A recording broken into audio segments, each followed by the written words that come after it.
Assalamualaikum warahmatullahi wabarakatuh. Selamat pagi semuanya. Pada kesempatan kali ini, Pagi. izinkan kami dari kelompok B4 Batch 4 akan memaparkan hasil diskusi kami mengenai analisis isu dengan tema peran ASN dalam digitalisasi pelayanan publik di Kementerian Pekerjaan Umum. Next. Selanjutnya, ini ada beberapa anggota dari kelompok kami, yaitu ada Kak Nika Dek Ayu, ada Kak Mustar Isandi, Kak Nima Demutiara, dan dengan saya sendiri, Niken Salsabila, ada Kak Nerindra Rendityo, dan ada Kak Nur Hidayati. Selanjutnya, dari pemaparan ini, kita akan menyampaikan mengenai identifikasi isu, eh, analisis USD dan fishbone, serta solusinya. Next. Baik, eh, identifikasi isu ini, apakah ada yang mau menyampaikan?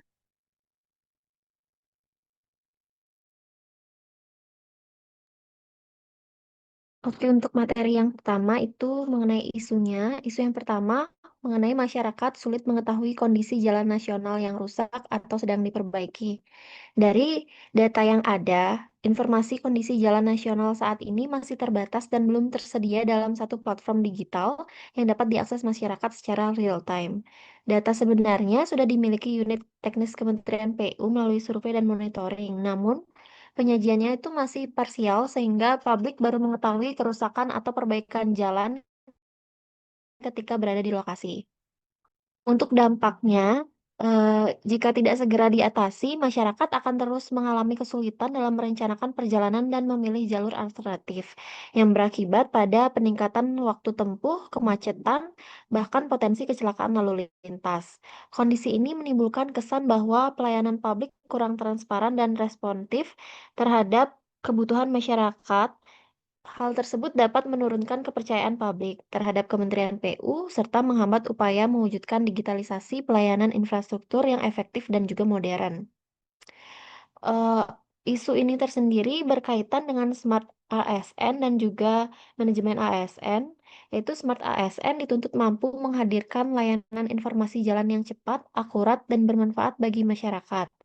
Selanjutnya, ASN harus adaptif menggunakan teknologi digital seperti GIS, aplikasi mobile, dashboard online untuk menyajikan data jalan secara interaktif. Smart ASN juga dapat mengembangkan inovasi layanan publik berupa peta digital kondisi jalan nasional yang terintegrasi dengan aplikasi transportasi atau website PU. Selanjutnya, dalam pengelolaan kompetensi ASN perlu dibekali dengan keterampilan dalam pengelolaan data spesial, pemetaan digital, dan juga komunikasi publik. Untuk isu selanjutnya akan dijelaskan oleh rekan saya. Baik, isu selanjutnya yaitu ada sistem informasi di Kementerian PU masih berjalan parsial, sehingga belum mendukung integrasi layanan publik secara menyeluruh. Dalam sistem informasi Kementerian PU saat ini terdiri dari banyak aplikasi sektoral, yaitu contohnya seperti Simak BMN, lalu ada e-monitoring, Kerapu, dan lain-lain.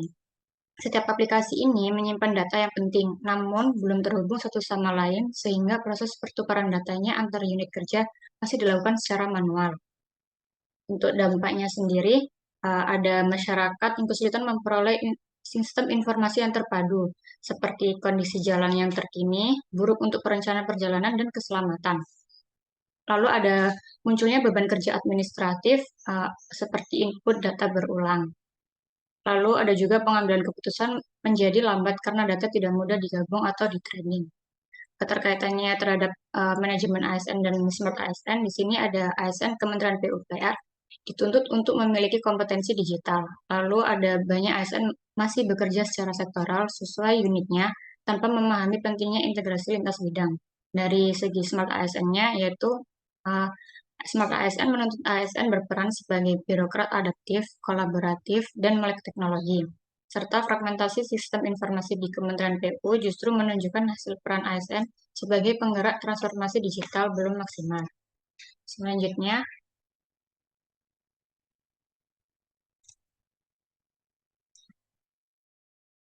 Oke, lanjut ke isu yang ketiga, yaitu proses pelayanan perizinan konstruksi masih rumit dan memakan waktu. di mana banyak masyarakat dan pelaku usaha jasa konstruksi mengeluhkan proses perizinan yang panjang, manual, dan birokratis. Karena kompleksitas persyaratan dokumen yang harus disiapkan seperti akta pendirian usaha, NPWP, SKA atau SKT, dan SBU. Selain itu, faktor seperti kelengkapan dokumen, proses verifikasi, dan lembaga terkait, hingga potensi adanya praktik korupsi dan penyalahgunaan wewenang dapat memperpanjang durasi pengurusan izin. Di mana karena adanya proses pelayanan perizinan yang masih rumit dan memakan waktu ini akan berdampak kepada yang pertama, citra ASN semakin buruk, di mana akan dianggap lamban, birokratis, dan tidak profesional. Lalu hilangnya peluang investasi karena investor enggan menunggu proses izin yang panjang. Lalu bisa juga berdampak kepada bertentangnya dengan agenda reformasi birokrasi dan smart governance. Lalu adapun keterkaitan isu ini dengan manajemen ASN dan smart ASN, yaitu yang pertama, penilaian kinerja masih administratif, yaitu belum fokus pada kecepatan dan kualitas pelayanan publik.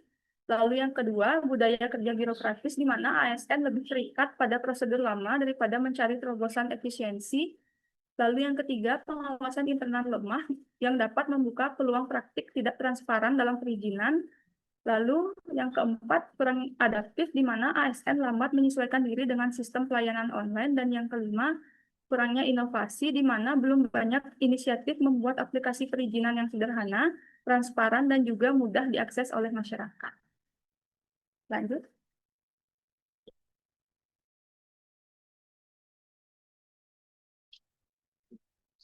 Baik, dari 3 isu yang sudah diidentifikasi tadi, akan kita tapis untuk memilih satu core isu dengan menggunakan teknik analisis USG, Urgency, Seriousness, and Growth, yaitu dengan cara memberikan skor pada masing-masing isu melalui 3 indikator, mulai dari urgensi, seberapa mendasaknya isu tersebut, seriousness, seberapa serius isu tersebut, dan growth, seberapa cepat isu tersebut memburuk bila tidak segera diselesaikan.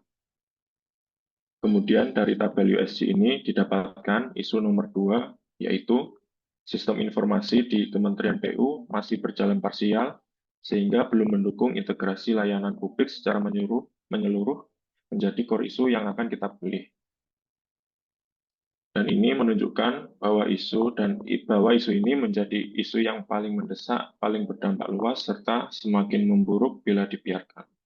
Next.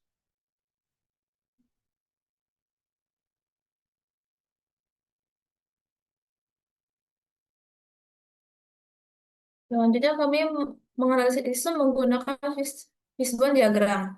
Eh, Isu utama itu sistem informasi di Kementerian PU masih berjalan parsial sehingga belum mendukung integrasi layanan publik secara menyeluruh.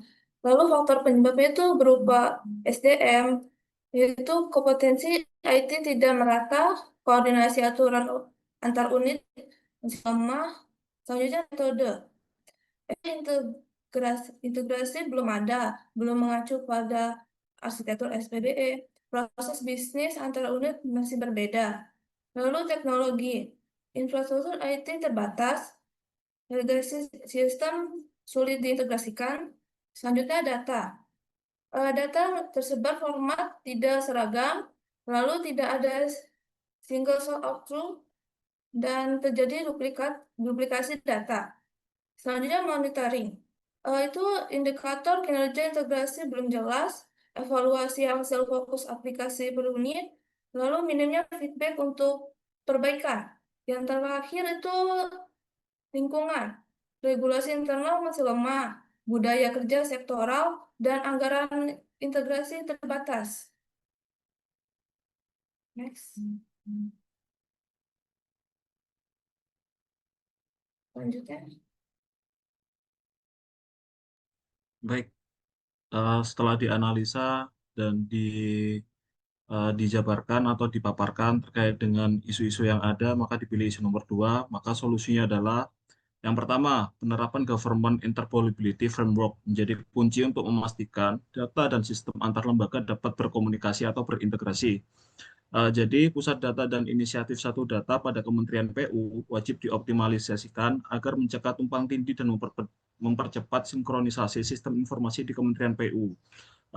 Selanjutnya adalah investasi pada pelatihan pendidikan yang berkelanjutan bagi ASN berbasis kompetensi dengan kebutuhan sektor yang diterapkan secara sistematis dalam perkembangan karir serta perlunya kebijakan dan regulasi dinamis untuk mengikuti perkembangan teknologi.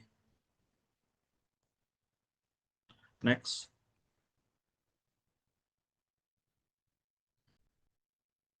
Untuk kesimpulannya, bahwasannya sistem informasi di Kementerian PU ini masih berjalan parsial sehingga belum mendukung integrasi layanan publik secara menyeluruh.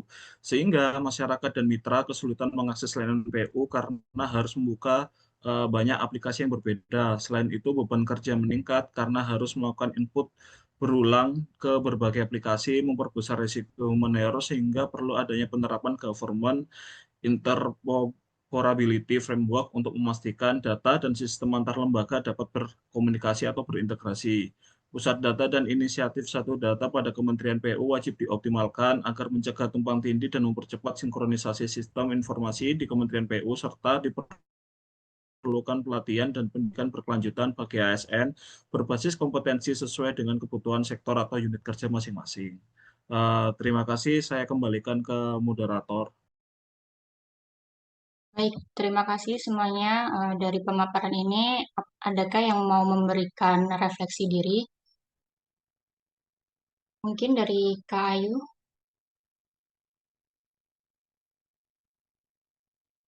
Oke, boleh aku tambahin terkait smart governance, di mana smart governance itu bukan sekedar penggunaan aplikasi atau sistem informasi, melainkan perubahan budaya kerja, yaitu seperti membangun kolaborasi antar unit, membuka ruang partisipasi masyarakat, menjaga integritas, dan memastikan setiap kebijakan berbasis data yang valid.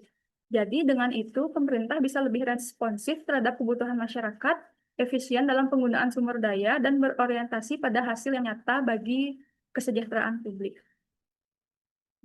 Sekian sih yang bisa aku sampaikan terkait refleksi.